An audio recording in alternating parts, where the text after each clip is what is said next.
Hey guys, Anthony here with a tutorial on how to create a free DesignCap account, which is a cloud-based graphic design tool. You can check my DesignCap review to learn more about this useful tool. So first go to designcap.com and you'll be brought to this home page. Click on the Sign Up Free button in the top right corner. You'll see this dialog box pop up.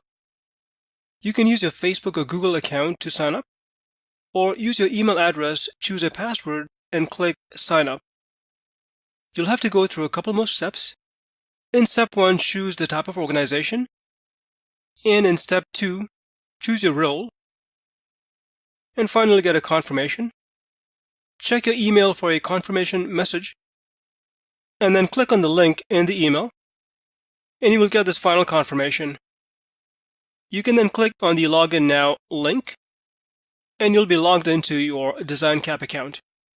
You are now ready to start creating your masterpieces with DesignCap.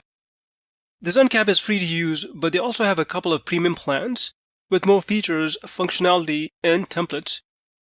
But hope you found this tutorial helpful. Feel free to check my DesignCap review, and thanks for watching.